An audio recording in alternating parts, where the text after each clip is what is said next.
Hey, are you ready to hear the hottest stats from Middle Tennessee? I've got them.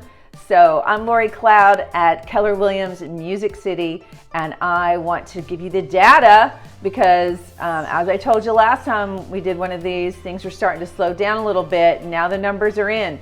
Actually, July was the first time we've actually been off our numbers from a year ago.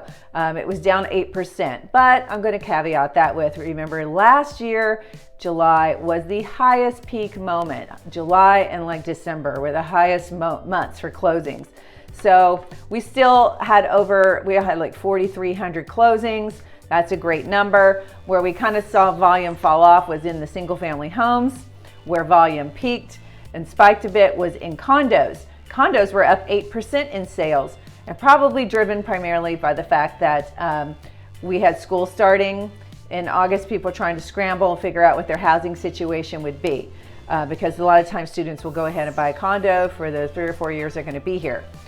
We also saw farms decrease by 9%.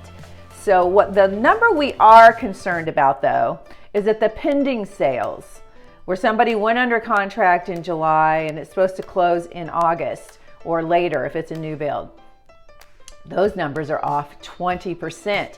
So that is definitely speaking to the lack of inventory and some buyers just waving the white flag, hopefully temporarily, saying, hey, I just need things to settle down. So the good news is this is the moment when things have settled down. Although I will say that the days on market was 22 days. That is the absolute fastest time for somebody to put their house on the market and find their buyer that we have had easily in the past 2 years, if not further back than that. So, but I looked at 2020 and 2021, and 22 days is the new benchmark for the fastest turning market. So yes, when you're a buyer out there, you're feeling it fast. If you've got to see something, you've got to be decisive. And if you're a seller, you can know within the first 2 weeks, because 50% of sellers are finding their buyer in the first 2 weeks, and almost half of those easily are probably finding their buyer in the first 2 to 3 days. So we have now started to see that sellers, when they've gone for it and they're still pricing like it's spring of 2021, that they are seeing that the market is rejecting their number. So we've seen 5% of all listings take a price cut. And that is ahead of where it typically would be. So again, do not be afraid if you are a buyer to write an offer for below the number they might be asking. If you just cannot find a comp to justify their number, they most likely are going to have to end up kind of repositioning it, meeting the market where the buyers are anyway. So they might take it instead of lingering on the market even longer. So let's talk about where our prices are. So the median price now for a single family home in the greater Nashville area is now about $415,000. Now that is up $70,000 from a year ago. So again, even when people say, I'm afraid I'm buying at the top of the market now, I'm afraid we're gonna see that number keep going up.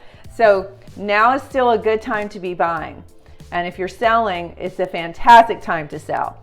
Condos have increased $53,000. So the average condo is about $293,000. And we've always seen condos lag where single family homes are. So that's your market update. The big headline is the market has settled down. We're still in a deep seller's market, but there are fewer buyers out there at the moment trying to write offers. So give me a call if you would like to better understand what's going on in the specific neighborhood you have interest in. And if you have a home to sell, I'm going to highly encourage you to do it now, because while we still are only seeing 5% people take reductions, we want to make sure that you get maximum price for your property while we've got more buyers out there looking, and the bidding wars can still be a possibility. Talk to you soon.